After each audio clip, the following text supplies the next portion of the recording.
dar pastores à igreja. É Deus que chama, é Deus que governa, é Deus que dirige. E tem gente que Deus plantou aqui nesse lugar. Tem gente que Deus colocou como fruto dessa árvore. E se você é fruto dessa árvore, e se Deus te plantou aqui nesse lugar, e se você tem um chamado para esse lugar, é aqui que você tem que dar fruto.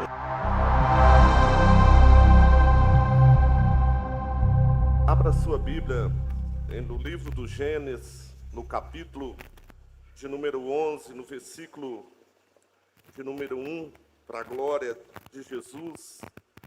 Livro do Gênesis, capítulo de número 1, capítulo de número 11, versículo de número 1, diz assim a palavra de Deus: E era toda a terra de uma mesma língua e de uma mesma fala.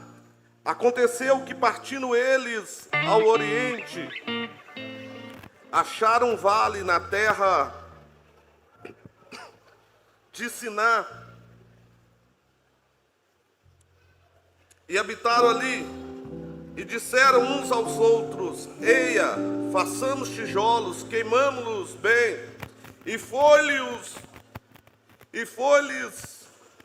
o tijolo por pedra e o betume por cal. E disseram: Ei, edificamos nós uma cidade e uma torre cujo cume toque nos céus, e façamos num nome, para que sejamos espalhados sobre a face de toda a terra. Então desceu o Senhor para ver a cidade e a torre que os filhos dos homens edificavam. E o Senhor diz: Eis que o povo é um, e todos têm uma mesma língua.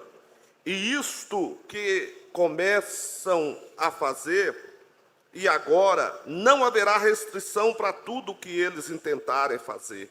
Eis, desçamos e confundamos ali a sua língua, para que não entenda um a língua do outro.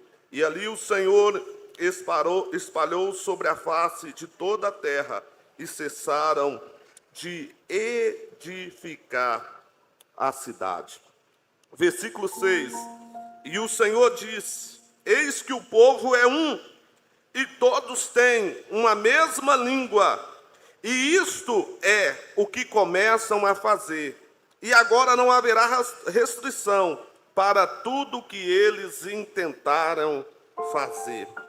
Glória a Deus, bendito seja o nome de Jesus, louvado seja o nome do Senhor.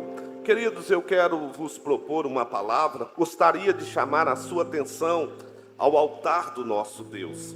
Esse mês de março nós vamos estar falando sobre o poder da unidade, todo mês de março.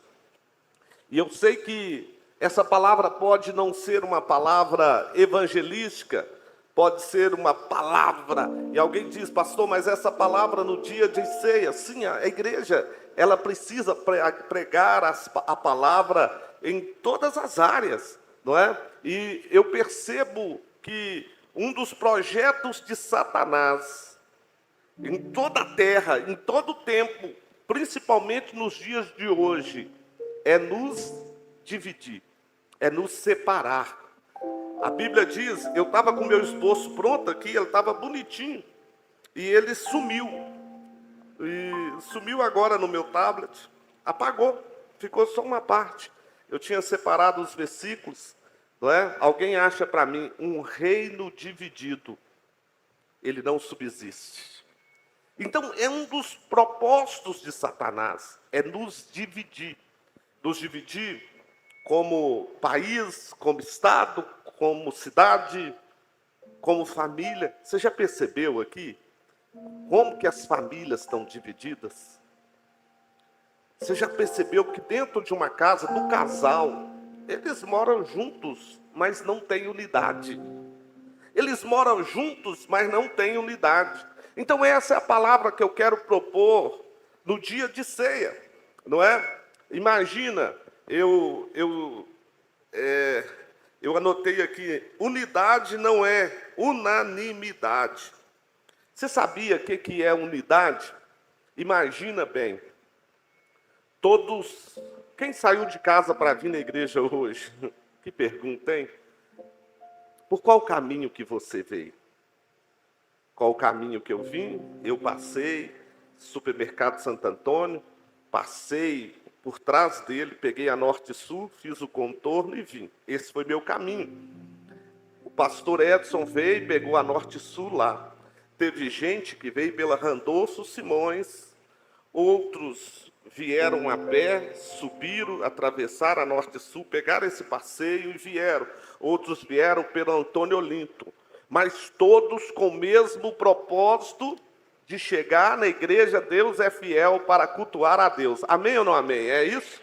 Isso é unidade. O propósito de chegar aqui, unanimidade. Se todos viessem pelo mesmo caminho. Unidade. Unanimidade. Essa é a diferença que nós temos que entender.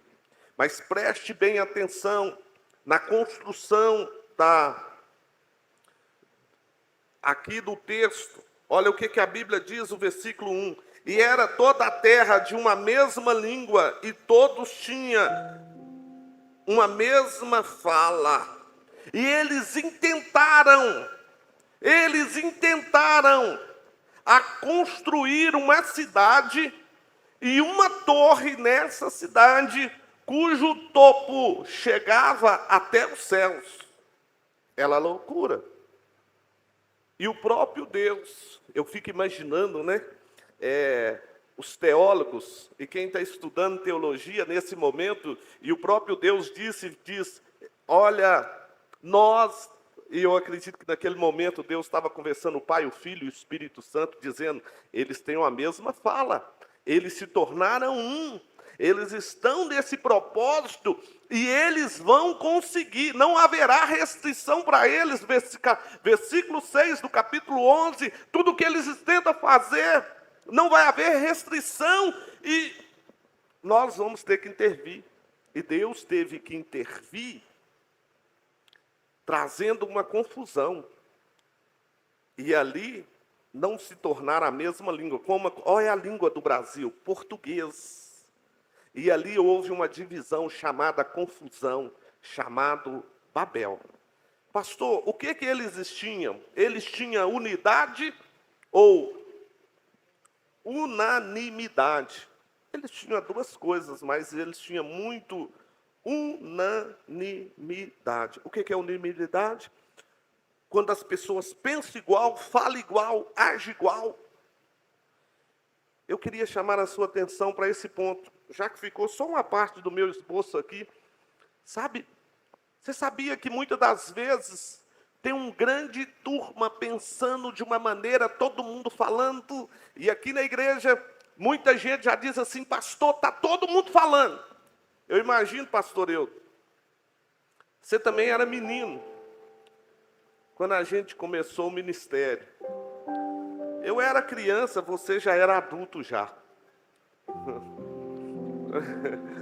E quando a gente era tão criança assim, o povo falava pra gente, tá todo mundo falando. E a gente ficava doido, que é todo mundo. E depois a gente percebeu que esse todo mundo pode ser só 3, 1. Mas essa pessoa, ela vai entrando assim, são umas raposinhas, são um fermento que vai contaminando muita gente. E essa pessoa, ela começa a ter adeptos. Como na construção da Torre de Babel, levantou um homem que hoje é um espírito de confusão, de divisão, chamado Nimrod. Era o líder. E eles tinham unanimidade, mas não estava de acordo ao propósito de Deus. Você sabia que todo mundo pode até concordar num propósito, e aquele propósito não ser de Deus? E às vezes a gente é levado para a maioria está todo mundo falando, ninguém concorda. E a gente não preocupa qual é o propósito de Deus. Deus está nesse negócio. Já chegaram aqui para mim na igreja e disse, pastor, está todo mundo, vai sair todo mundo. Porque está todo mundo. Eu digo, todo mundo vai sair, eles concordaram. E se o senhor não agir, eu digo, então não vai agir.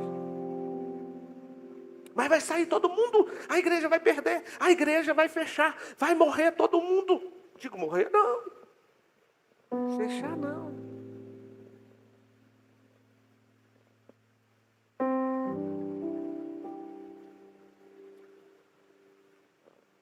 Eu já fui muito trabalhador. Hoje eu não sei. Não sei. Alguém já me viu arrumar telhado, caixa d'água, esgoto, fazer. E agora imagina na construção da igreja. E às vezes você vai num velório, às vezes você vai no aniversário, volta no outro velório, faz um negócio aqui, outro aqui, telefonema.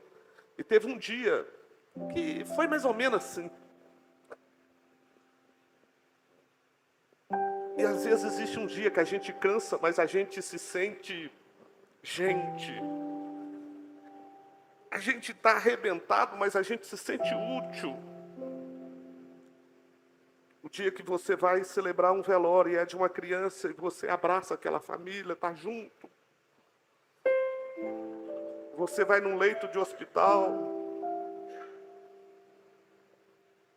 num processo de morte. A pessoa sabe que vai morrer e você dá a última palavra ali. Ou você chega num estado que você dá a mão na pessoa e ajuda ela a fazer a passagem. Eu aprendi que nesse lugar ninguém fala mal de pastor, pastor não é odiado.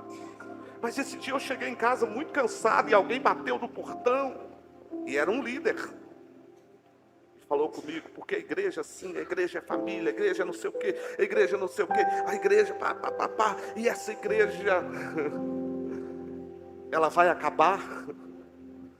Aí vocês alugam, porque não precisa aquele trabalho. Fulano vai morrer, ciclano vai morrer, é bom que você vai... E eu não posso dar mais detalhes.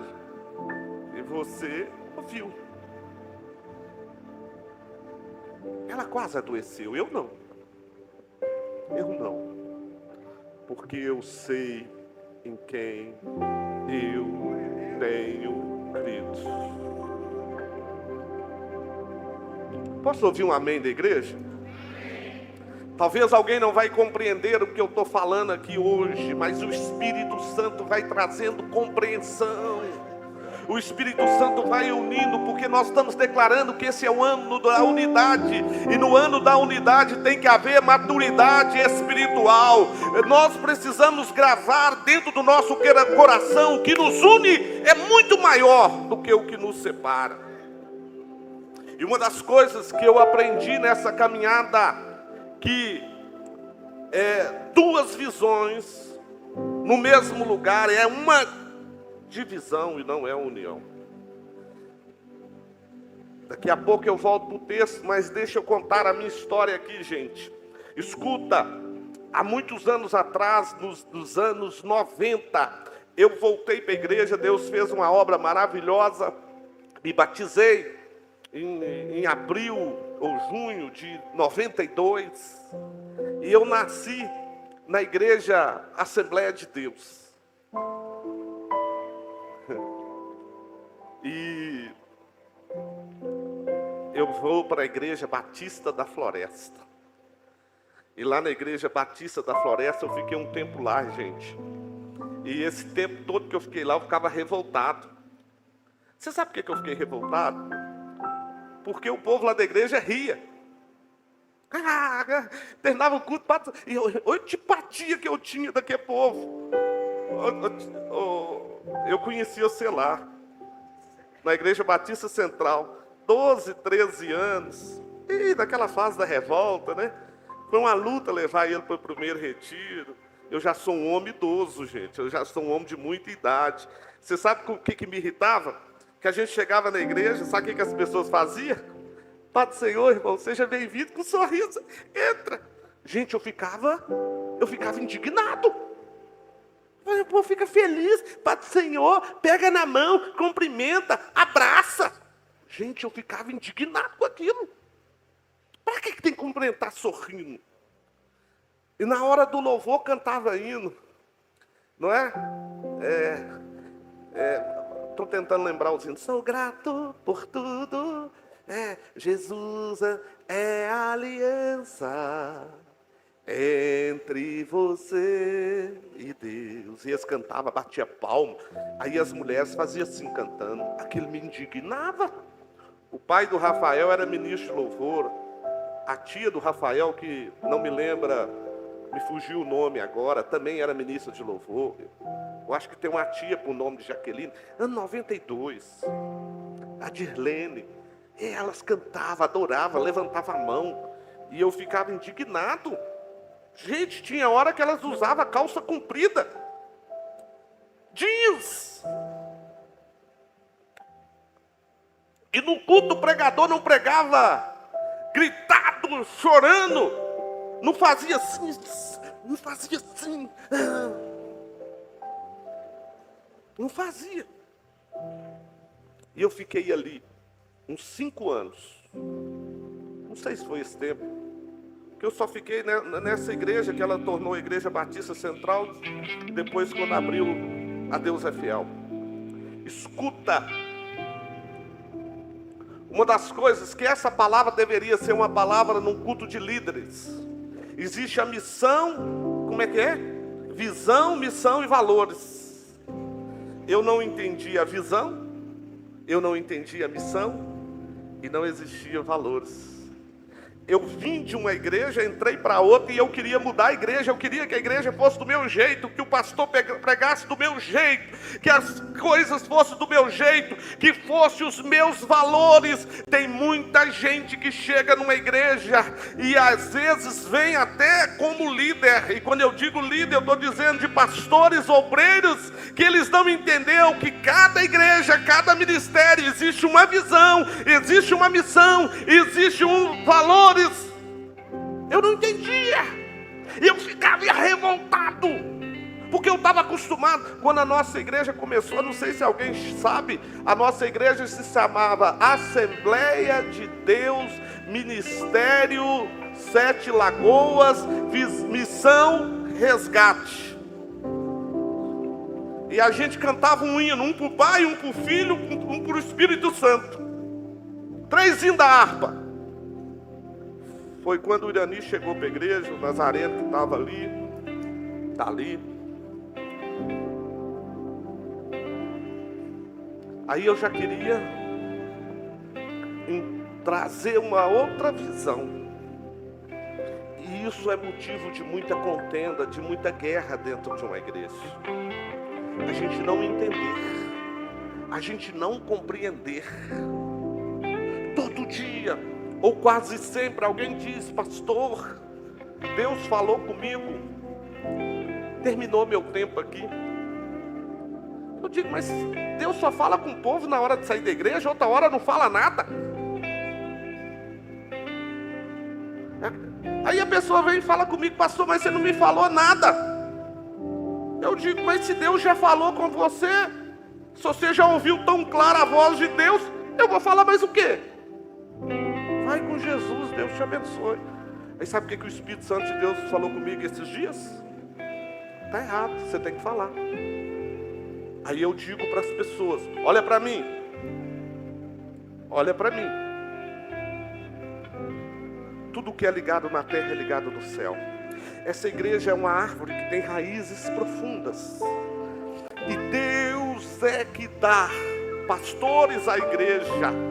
É Deus que chama, é Deus que governa, é Deus que dirige. E tem gente que Deus plantou aqui nesse lugar. Tem gente que Deus colocou como fruto dessa árvore. E se você é fruto dessa árvore, e se Deus te plantou aqui nesse lugar, e se você tem um chamado para esse lugar, é aqui que você tem que dar fruto. Você não vai dar certo em lugar nenhum. Ah, mas eu não concordo com tanto de coisa. Eu digo: também não. Eu também não. Eu como pastor da igreja. Esses dias eu até pensei assim: irmãos, eu amo as pessoas ser livres. Eu amo. Eu entendi que para eu crescer, eu não preciso ficar tendo domínio de tudo, controlando todo mundo. A liberdade, ela é pior do que a opressão, porque a liberdade, a a gente às vezes vai tomar uma decisão e a gente pode incorrer na desonra, a gente pode quebrar alguns princípios, porque o céu, Deus governa a terra pelos princípios do céu. Deus, Ele age em cima de princípios, e quando eu quebro um princípio, eu sou quebrado por Ele, o princípio da honra, da gratidão, da obediência, e às vezes a gente é testado na honra o tempo todo. E esses dias eu estava até pensando, falando, gente, como que pode? Quando se grupa um grupo da igreja, um grupo grande, tem que haver uma comunicação, e às vezes não há essa comunicação. Vou fazer um passeio, vamos fazer uma viagem. Esses dias aconteceu uma viagem, aconteceu uns passeios, e alguém me disse assim: ô pastor, nós estamos programando desde maio do ano passado. Eu digo, mas vai acontecer agora, e eu estou sabendo na hora que vai acontecer, mas se o senhor quiser ir, aí eu fiz pirraça, digo, não vou. Porque quando está dando tudo certo, o pastor não precisa saber. Mas se der errado, quem responde na justiça? E o pastor aonde que estava? Nem visitou, nem aconteceu, nem foi. O pastor, eu digo, não estou sabendo. Eu nem sei. Isso gera um problema. Outra coisa, irmãos, olha aqui para mim, pode parecer estranho isso. Olha para mim. Quem é o mais mentiroso aqui? Fulano mente demais, é lá daquela igreja lá. Fulano é chato demais.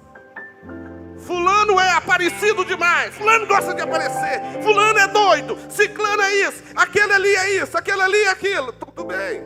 E você, quem que é? Você é o santo? Você é o perfeito? Quem você é? O outro é mentiroso, o outro é chato, o outro é isso, o outro é aquilo. E você? A gente tem que pensar nisso, irmãos. Eu tinha anotado um versículo ali, não sei, está em Hebreus. Eu não sei se alguém conhece esse versículo. Sem a paz com todos e a santificação, ninguém verá. Não tem um versículo assim? Aonde que ele está? Alguém acha ele para mim?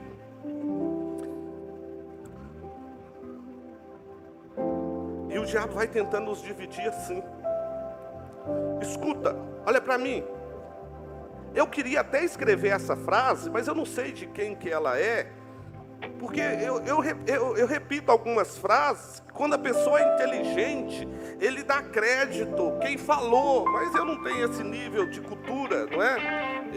Assim, eu digo assim, um dos propósitos do diabo não é nos matar. Você sabia disso? Olha para mim cá.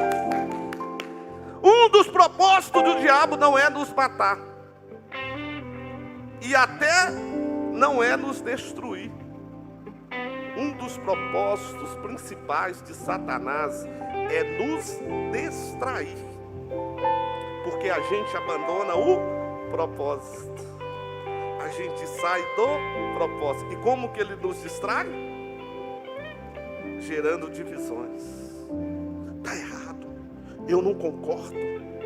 Se fosse eu, porque eu, se fosse eu,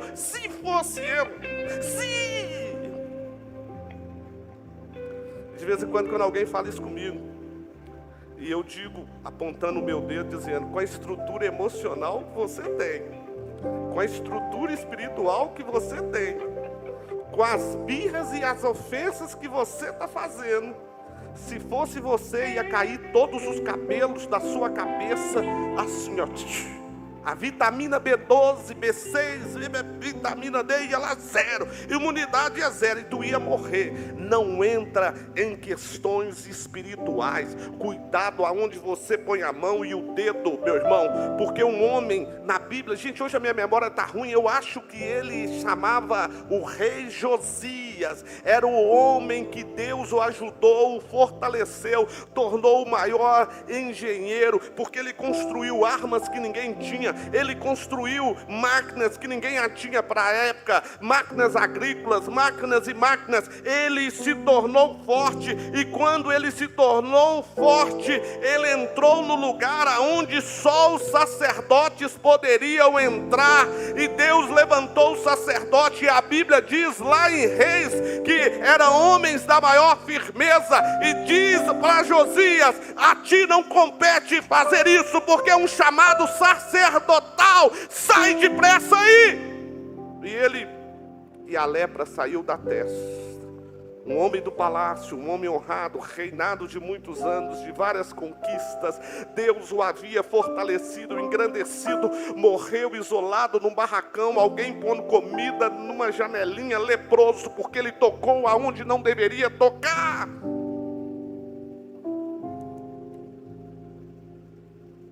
Triste. Olha para mim. Eu não tenho mais muito prazer. Me perdoa, irmão. Talvez seja a minha... Eu já sou um homem de idade. Talvez só seja isso. Eu não tenho muito mais prazer. Também ninguém quer sua presença. É um alívio, né, irmão? É um alívio. Eu fico triste com isso, que vocês não querem a minha presença. Também não sei, né? Pode até que queira. Mas eu não tenho muito prazer em muito churrasco, muitas reuniões, muitos aniversários, festa de casamento. Vão no aniversário, vão lá em casa. Não tem muito prazer. Não tem de verdade. Posso até ir, mas sem prazer. Tretou, relou. Começa a destruir todo mundo da igreja. Falando mal. E todo mundo é o sabidão. E às vezes eu estou ali no meio dizendo assim: ué, mas é assim. Porque eu não vou com a cara do fulano. Ou vontade de beber o sangue. Não perdoo. Irmão, eu vou ter prazer num negócio desse para quê? Pastor, lá em casa não é assim. Eu não sei. Já virou tão comum a gente falar mal de todo mundo, de todos os pastores do Brasil, que eu conheço, não conheço. Eu nem conheço, irmão. Eu nem conheço. Eu vou falar do André Valadão, eu não conheço. Eu chego aonde que ele está. Esses dias eu fui num congresso. O André Valadão estava lá, a pregadora pregou. E ele disse: não vou pregar. E eles insistindo para ele pregar. E ele disse: não.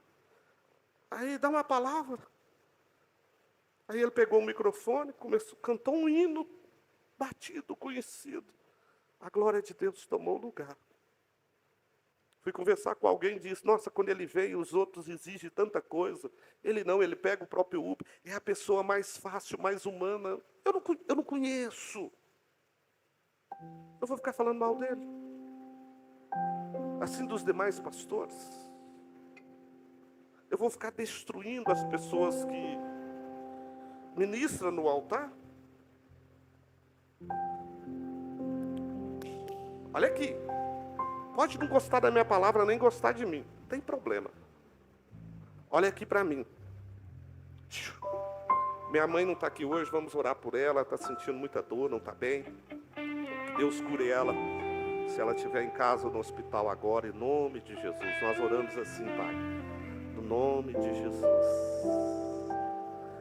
Olha isso aqui, gente, o tanto que é sério. Olha aqui. Pastor, inveja sua. Me julga do jeito que você quiser. Você pode ir no lugar onde está acontecendo milagre, cura, libertação. O fogo está caindo. É maravilhoso. Sensacional. Isso aqui que eu vou falar é esquisito. Mas eu acredito, viu, gente? Em todos os lugares. Você até pode pregar em todos os lugares. Se você está sem uma cobertura e sem uma bênção, você pode estar levando fogo estranho. Porque é um princípio sagrado. Você quebrou da honra. Igual foi uma caravana aqui. Até me deu 2 ingressos, era caro, eu não fui. Quebraram um princípio. Eu digo, não vou andar com eles. Você vai achar tudo lindo, mas não vai receber a bênção. Você pode estar nos maiores lugares. Você pode estar num ambiente abençoado. Mas o lugar onde você vai ser curado, alimentado, transformado, aonde Deus vai tocar em você, é no lugar onde você congrega, é na sua casa. Aqui é um lugar de eu e você receber o milagre de Deus. Amém ou não amém, gente? Aqui é o lugar de você receber a bênção e o milagre de Deus, porque aqui é sua casa. Deus te plantou aqui nesse lugar. Olha para mim, estou terminando.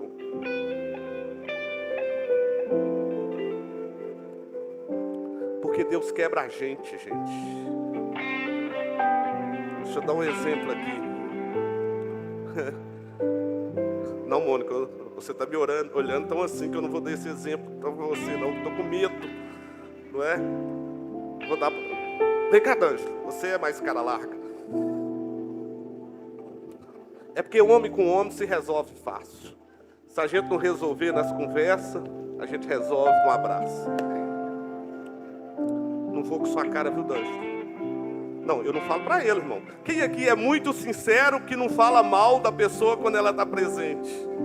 Não vou com a cara do D'Angelo. Nossa, aquele D'Angelo me irrita. Que D'Angelo é isso, D'Angelo é aquilo. Ainda mais quando ele usa aquela roupa na paleta combinando, cinza. Um morenão que está lindo, bonito. Isso me irrita. Eu aprendi, irmãos. Porque eu sou um cara bonito. Eu só ando bonito. Eu sou um cara feliz. A minha lindeza irrita a gente. Mas eu não vou com a cara do D'Angelo, deixo claro. Às vezes Deus vai me quebrar. É brincadeira, tá? Isso é do meu coração. Deus vai usar esse cara aqui para me dar uma palavra, para me dar uma direção. Deus vai usar ele para me quebrar. Deus te abençoe, pode sentar lá.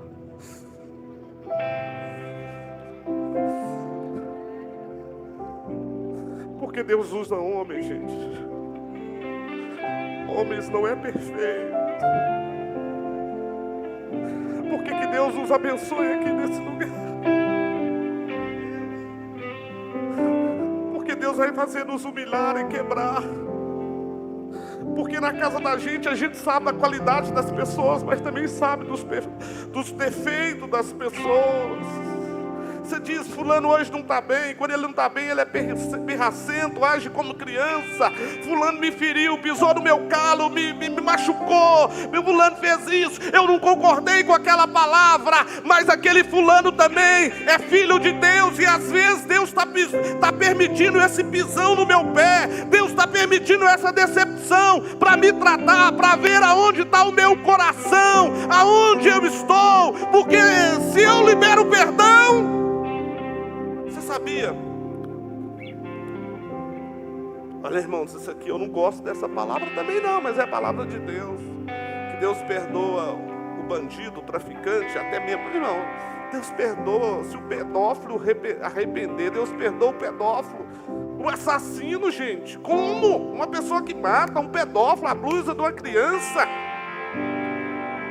o parricida, matricida.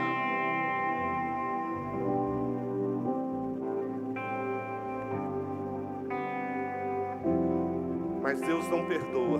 Olha para mim, gente, é sério aqui, ó, olha para mim. Deus não perdoa quem não perdoa.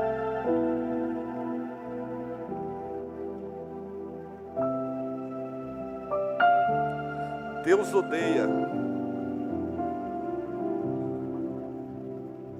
quem espalha contenda. O que é isso? Fuxico. Ele abomina. Ele diz língua mentirosa. As coisas que Deus odeia são que saem da língua, mas Ele abomina quem espalha contenda. Vem cá entre nós, irmãos. Se a gente não entender a unidade,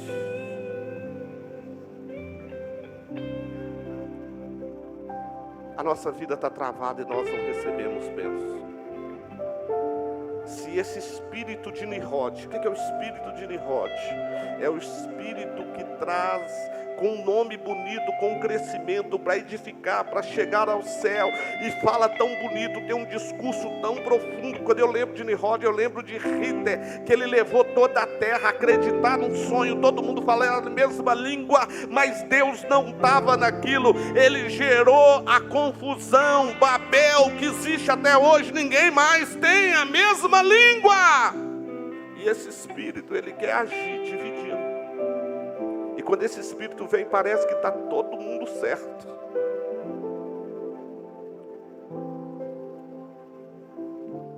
Deixa eu fazer isso aqui, ó. Eu apontei um dedo.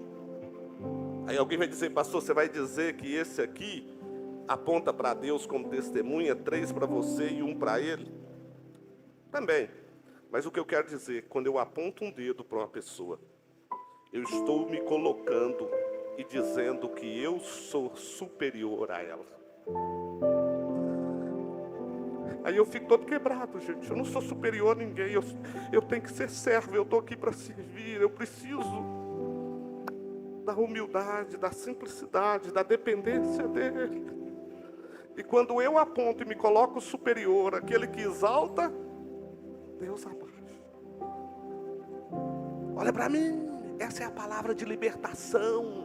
Porque às vezes a nossa bênção está travada, por isso a nossa vida não anda, por isso a vida a gente não rompe. Sabe aquela frase que eu estou falando aqui desde o ano 2000, cheio de razão, vazio diante de Deus, sabe? Cheio de razão, culpado diante de Deus, porque as nossas razões, diz lá em Isaías, parece 64, por ali, que as nossas razões são como um trapo de imundícia diante dele, e todos nós caímos como as folhas de uma árvore.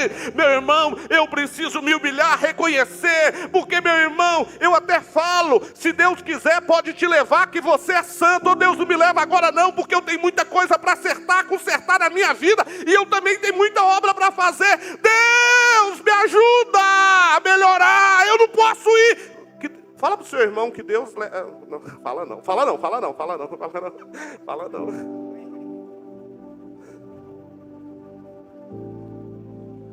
Eu não sou santo, eu sou santificado. Eu não sou justo, eu sou justificado. Olha para mim, eu estou falando para gente inteligente, gente de muita cultura. Possa ser que eu seja o de menor leitura aqui nesse lugar. Então estou falando para gente culta. A unidade, para ela acontecer, não precisa de unanimidade.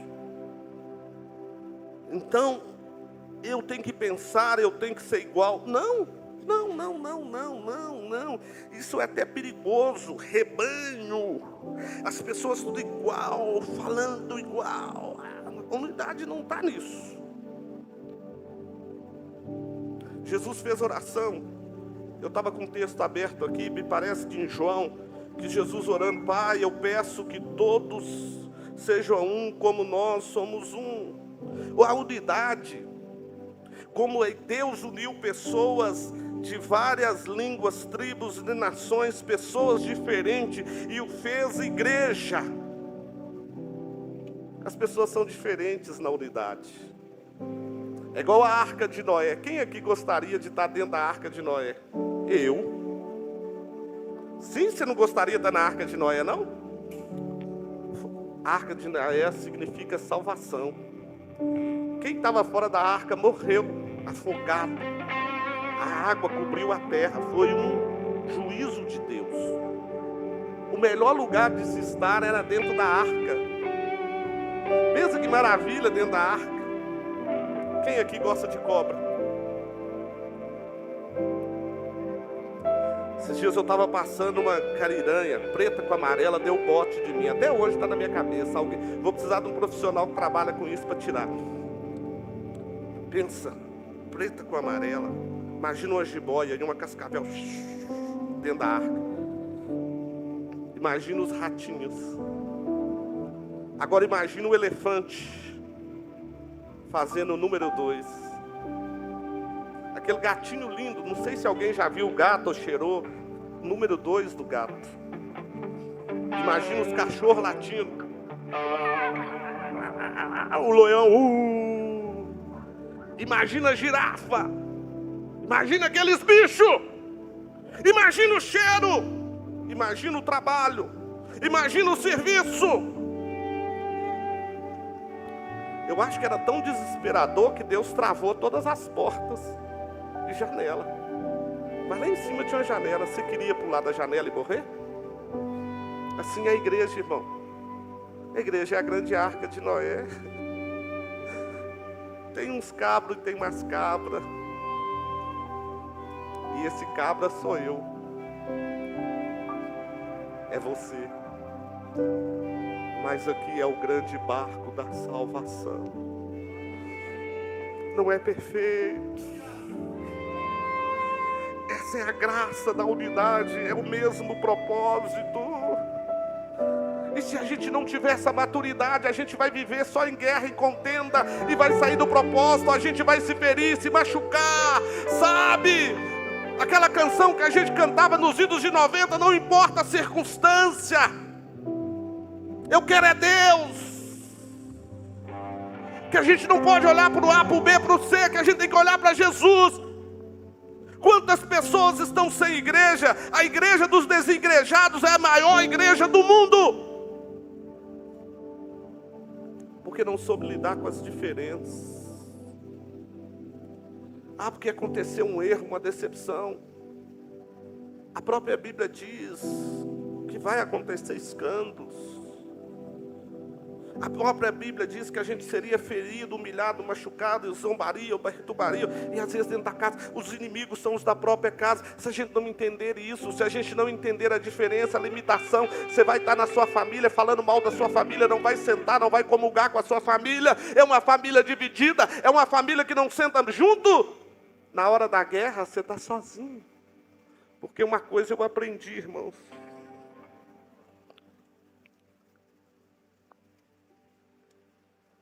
Igreja é sua família. E às vezes, o problema que acontece aqui vai para casa. É uma guerra. E fala. E eu falava, Jesus, família. Até eu ter minhas guerras, minha perda. É a família que salva a gente. Ai de mim, se não fosse a família, Deus é fiel. Eu estava frito, eu estava morto. Nós somos uma família. Às vezes a gente nem concorda com alguém. A gente nem é muito fã. Você sabia disso? Olha para mim, eu termino. Se você olhar para mim e se você fizer uma cara que está gostando, eu termino. Agora, se você abrir a boca e falar, eu vou falar até 2 horas.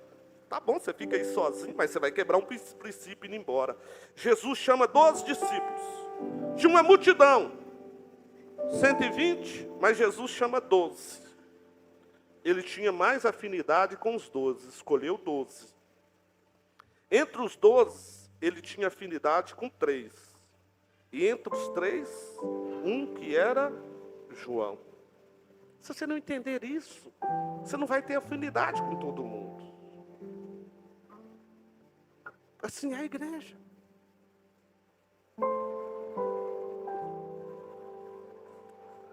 A diferença de unidade. O que é unidade? Um time de futebol. Os jogadores são diferentes, pensam diferente, têm um físico diferente, joga em posição diferente, mas todos têm o mesmo propósito: ganhar. O que é unanimidade? É todo mundo ser igual. Já pensou um time de futebol ter só centroavante? É mais ou menos o Cruzeiro. Imagina, vamos dar um exemplo do time que eu torço. O Cruzeiro, só centroavante. Não vai ganhar nunca, vai ficar só perdendo. A unidade é todos concorrer no mesmo propósito. Para isso precisa ter maturidade. O goleiro do meu time, Cássio. O atacante do meu time, Caio Jorge. Já pensou se o Cássio querer ser o Caio Jorge e o Caio Jorge? Cada um no seu lugar. Quando nós entendemos, a gente não quer o lugar do outro. Quando a gente entende que cada casa tem um líder, tem uma direção, um propósito, e o princípio é a honra, a gente não sai desonrando, matando. Quando a gente entende que ninguém é perfeito, mas Deus me plantou numa casa, como eu digo, quando tem uma casa, tem um patriarca, tem um homem que Deus colocou como sacerdócio daquele lá, mesmo ele não entendendo, ele pode estar numa cama, mas ele segura aquele lá, tem uma pessoa, tem algo ali que Deus colocou, e é um princípio sagrado, e quando essa pessoa vai, aquele lá, porque aquela pessoa é um princípio, todo lugar tem um princípio sagrado de Deus, e o inimigo quer nos dividir, para que a gente não tenha unidade, mas que a gente tem muito, balangandã, e eu vou te dizer, cuidado, a mesa que você senta, alguém vai te querer pôr como aliado, alguém vai te tentar para trazer, ou alguém vai tentar para te usar, para ser um com a rebelião. E a rebelião é tão grave, que ela aconteceu até lá no céu. Alguém não concordou com Deus. Lúcifer, anjo de luz. E ele teve que ser lançado à próxima do abismo e ter chamado Satanás. Uma das coisas que Deus mais odeia em nós é o espírito de divisão, que chama rebelião. Ninguém é obrigado a ficar. Porque todo lugar tem uma visão, tem uma missão e tem os seus valores. Ninguém é obrigado a ficar. Eu demorei para entender isso. Quando eu não entendi isso, eu queria transformar daquilo segundo a minha maneira. Se eu queria Assembleia de Deus, o que eu estava fazendo uma batista? Eu estava lá fazendo rebelião. Mas uma coisa eu te digo: cuidado para você sair do lugar onde Deus te plantou. Porque você está dizendo: Deus, quem é o dono da minha agenda? Sou eu.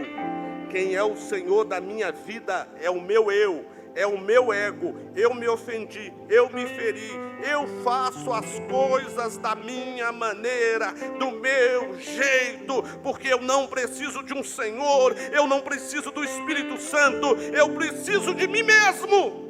Quem quer ser essa pessoa, levanta a mão e dá glória a Deus. Está amarrado em nome de Jesus, que seja só você e não eu. Ainda que não por palavras, mas por atitude, a gente faz isso o dia todo, o tempo todo. Eu estou me baseando num relógio aqui, gente, me desculpe, ele está atrasado. Eu vou até fechar o oi para o outro ali agora. Eu quero orar. Eu quero orar.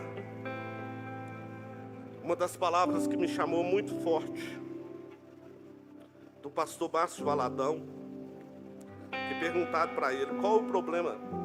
Pelo menos eu não ouvi ele dizer, me falaram. Sabe essas coisas que me falaram, me disseram, fiquei sabendo? Que perguntaram para ele, qual é o mais difícil, qual a maior dificuldade da obra? Ele diz, os obreiros. O que dá mais trabalho na obra? Os obreiros.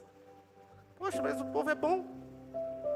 Igual ontem, irmãos, teve uma festa linda aqui na igreja. Fiquei feliz. A igreja está para servir mesmo. Juntaram essas cadeiras, fizeram... Ficou até bonito. Poderia ter deixado, mas o que é deixado, nós vamos ter agora uma conferência muito forte. Amanhã à noite, amanhã é segunda-feira, né, gente? Amanhã à noite vai estar um negócio aqui. Pensa num negócio forte. Negócio assim, essa turma aí da libertação, revelação, esses negócios fortes. Eu estou até com medo de vir amanhã, tão forte vai ser. Mas a minha curiosidade vai fazer eu vir. Quinta-feira tem um profeta forte aqui. Sexta o pastor Paulo Pedroso vai estar ministrando aqui. Sábado a gente está fraco na divulgação, não tem nada, né? Não tem nada. Aí eles precisam andar nesse corredor central, senão não dava para ficar. Mas os obreiros ontem voltaram as cadeiras para o lugar, tiveram uma trabalheira, porque são as pessoas muito importantes. Mas o porquê que o maior problema da obra são os obreiros? Porque o ataque do diabo está ali, para gerar divisão, problema, pirraça, comportamento. A gente ofende, briga. Se a gente não tomar cuidado, irmãos, a gente que está para facilitar, a gente dificulta. Por conta do nosso eu, por conta das nossas vidas. Termino dizendo, ou parafraseando o apóstolo Paulo e a Bíblia Sagrada: sem a paz com todos e a santificação, ninguém verá o Senhor. Quem chegará no teu santuário, Deus? Aquele que é limpo de mão, puro de coração, que não entrega a sua alma à vaidade, que não tem falsidade nos seus lábios. Hoje é dia da gente dizer: Deus, eu reconheço a cruz. Eu estou aqui com um propósito. E até o fato de eu estar aqui, Pai, não dependeu de mim. Foi o Senhor que me escolheu, foi o Senhor que me elegeu, foi o Senhor que me separou. Eu estou aqui por obra do Espírito Santo, mas eu sou aceito, eu sou justificado, eu sou santificado através do sangue da nova aliança do Calvário. Pai, eu estou aqui para morrer por mim mesmo. Eu preciso sepultar o meu velho homem, porque aqueles que são de Cristo, Gálatas 2:20, crucificaram a sua carne com paixões e concupiscência. Eu estou aqui negando a mim mesmo, renunciando a mim mesmo, tomando a minha cruz para seguir o Evangelho, porque o caminho que leva ao céu, ele é apertado, ele é estreito, e a porta é estreita, mas conduz à salvação. O caminho que leva ao inferno, a porta é larga, agradável, mas leva à perdição. Eu preciso negar a mim mesmo, eu preciso morrer para mim mesmo. Fica de pé.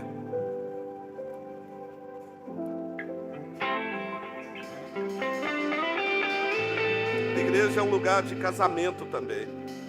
Imagina no casamento: ah, pastor, eu amo estar casado. Aí depois diz: pastor, eu quero largar porque está acontecendo uns problemas, umas lutas. Sabe, pastor, não está bom.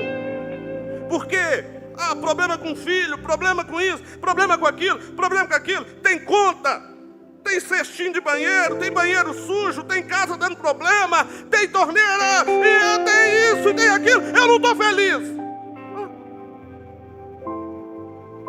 É na hora ruim também.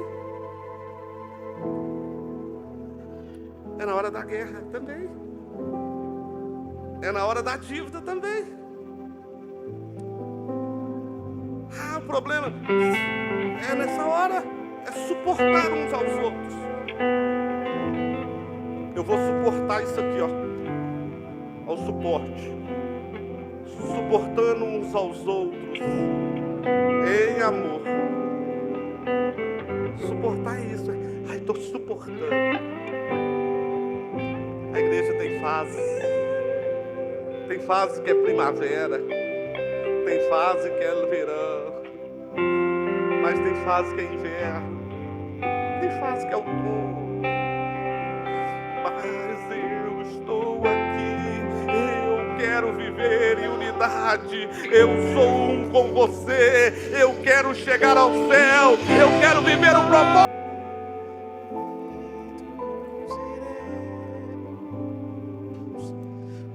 Euzinho aqui, deitadinho nele. Chegou a minha hora, o meu arrebatamento, a minha partida. Não tem ouro, não tem prata. Pode tirar o sapato, pode tirar as alianças. Não vou levar nada. O que eu vou levar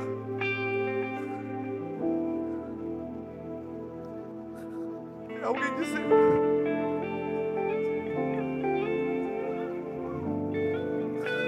esse cara não parou. Aleluia.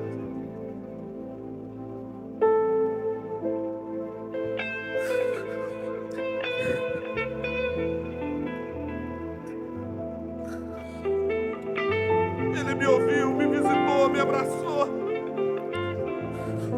Eu conheci Jesus através da vida dele.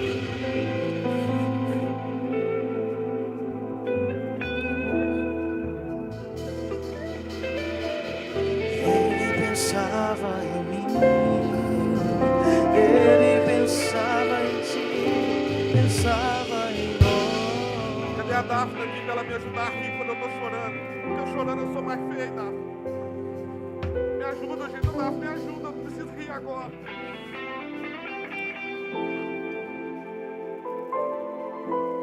Eu me completo na missão e no propósito. Mas se eu não tiver uma maturidade, uma visão de Deus, eu saio do propósito. Eu saio desse lugar de servir, de amar. Porque alguém me disse assim: pastor, por que você não gosta quando eu vou falar que o senhor está falando mal de você? E você diz: não quero saber. E não quero saber. Um dia chegou a irmã aqui no altar, falou comigo: pastor, eu quase morri. Eu quase morri, pastor. Eu digo: não precisa falar, não. Ela diz: não, vou falar sim. Eu digo: não fala. Ela diz: fala. Eu falei: então fala. Ela diz: pastor, eu tenho andado falando tão mal do senhor. Hoje, juntou muita gente lá na minha casa. Eu te destruí. Eu imaginei na hora, ela diz assim: nossa, ele é tão bonito, ele é um cara sensacional. Eu fiquei pensando, ela deve ter falado isso. Eu acabei. Aí eu cheguei no culto. O Senhor veio e me abraçou e orou por mim. E Deus me curou. Mas eu estou falando muito mal de você. Você não fica com raiva de mim, não? Eu digo: não. Porque eu entendo que nós somos uma família. E geralmente as pessoas que estão falando mal da gente é porque elas querem a gente. Elas amam a gente.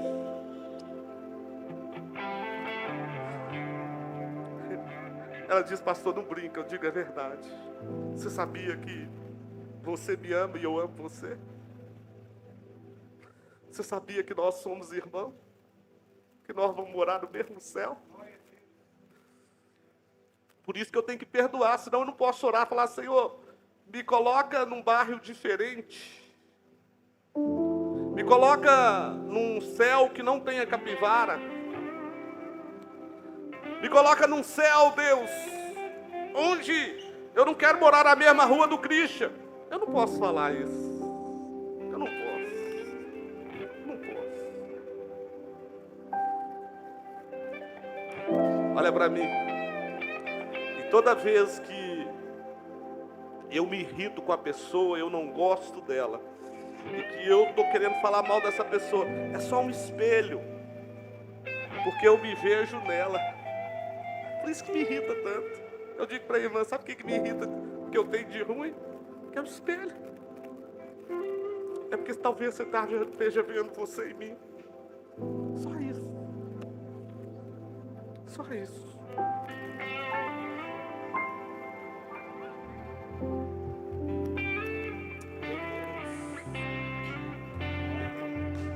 Eu continuo aqui. E eu continuo pensando o que vão falar de mim na minha hora. O que vão dizer ali.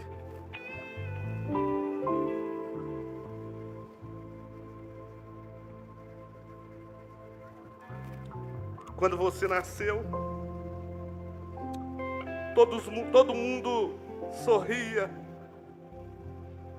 e só você chorava. Viva de tal maneira que quando tu partir, que todos chorem, mas que só você sorria diante do Pai Celestial. A nossa vida nessa terra é só uma passagem, gente. E nessa passagem nós precisamos fazer a obra de Deus. Nós temos um chamado, meu irmão, para ganhar almas, para multiplicar, para crescer. Por isso que Satanás quer nos dividir. E o que acontece na igreja são bobagens, são picuinhas, são ranzinza, são coisas que resolveria no jardim de infância. Mas Satanás vem e coloca as intrigazinhas.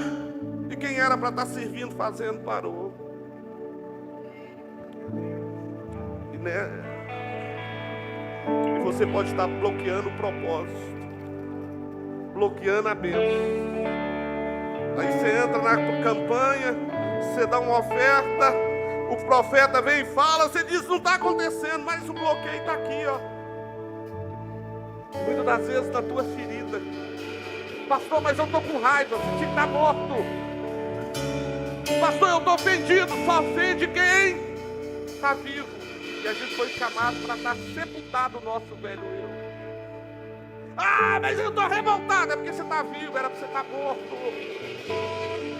Morto por pecado, sepultar o velho homem. Ah, mas é porque eu é para morrer. É para humilhar. Para que a vida de Deus se manifeste. Eu posso orar por você? Posso? Você permite? Você permite? Se você permitir, é claro, coloque a mão no teu coração. Senhor, nesse dia de ceia, essa palavra de reflexão é uma palavra muito séria. É uma palavra que às vezes alguém vai pegar e vai dizer, nossa, o pastor falou isso, mas é uma palavra séria dos princípios sagrados. Porque quando o teu filho esteve aqui nessa terra, ele não desceu da cruz, ele não fugiu da cruz, ele não teve a soberba de ser maior e dizer, quem manda nisso tudo aqui sou eu, e eu vou destruir e matar disso. Não, ele se humilhou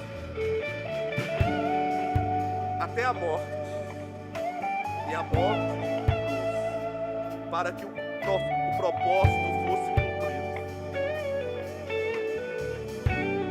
E hoje, a nossa oração hoje é, eu quero me esvaziar de mim mesmo. E a minha oração aqui hoje é, dai-nos espírito de unidade. Dai-nos espírito de unidade. Somos unidos numa só fé, num só batismo, num só Senhor. E o que nos une é muito maior do que o que nos separa. Fomos unidos no Senhor.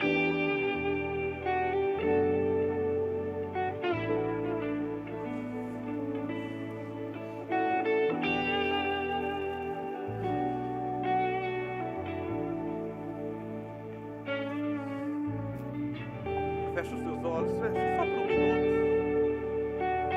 só por 30 segundos, fecha os teus olhos, se permita. A minha oração hoje é, Pai, que um espírito de unidade esteja sobre essa casa,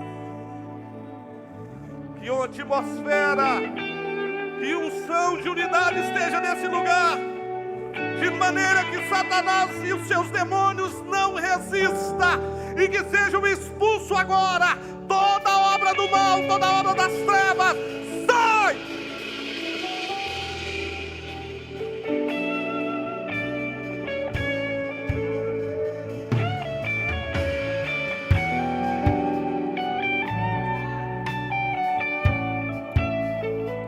Abra a tua mão. Essa é uma palavra de prosperidade. Essa é uma palavra de libertação.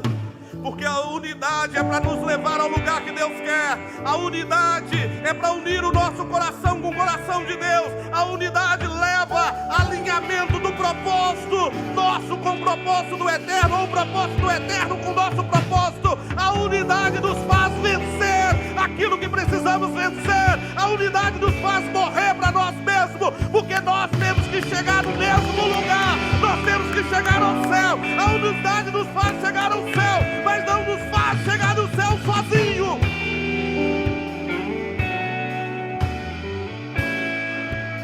Eu e a minha casa serviremos ao Senhor.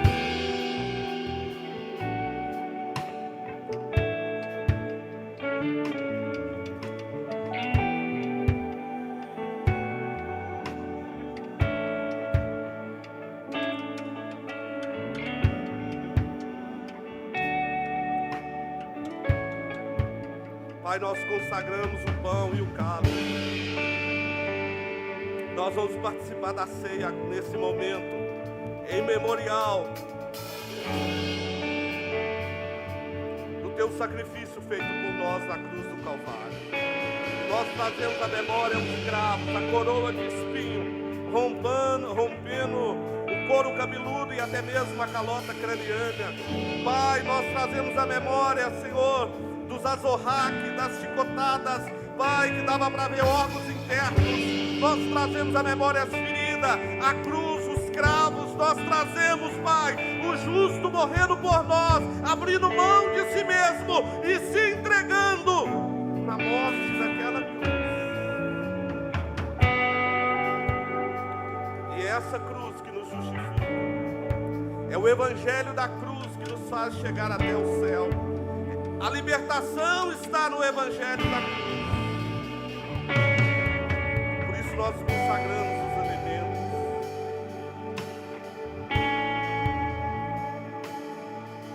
Nós vamos receber do pão e do cálice.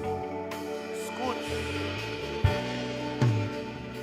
O nosso maior desafio, com muito tempo de cristão, às vezes a gente nem luta só para vencer pornografia, pecados que a gente chama cabeludos ou capitais. A igreja evangélica não tem pecados capitais, mas o nosso maior evangelho de cruz é perdoar, abrir o coração.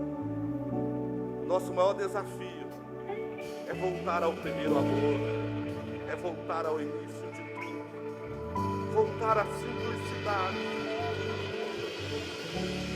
do evangelho, do verdadeiro evangelho. Eu olho para trás e diz assim, como eu era puro nos primeiros dias do ministério, como a gente era puro nos primeiros 5 anos de igreja. Deus é fiel. Esse é o meu maior desafio. Jesus está falando com você. Perdoa seu marido, perdoa sua esposa, sai dessa picuinha. Seu irmão, Jesus está falando com você. Ah, mas eu sou assim, nada. Na hora de fazer a passagem, a gente não é assim. A gente fala, Jesus, segura na minha mão, senão eu caio no abismo. Humilha, vai. Fala, Deus, eu preciso melhorar. Eu sou humano e eu só sei pecar. Ai de mim, Deus. Sou homem de lábios escuros. Toca nos meus lábios coordenados. Amplia minha mente. Eu quero viver um propósito.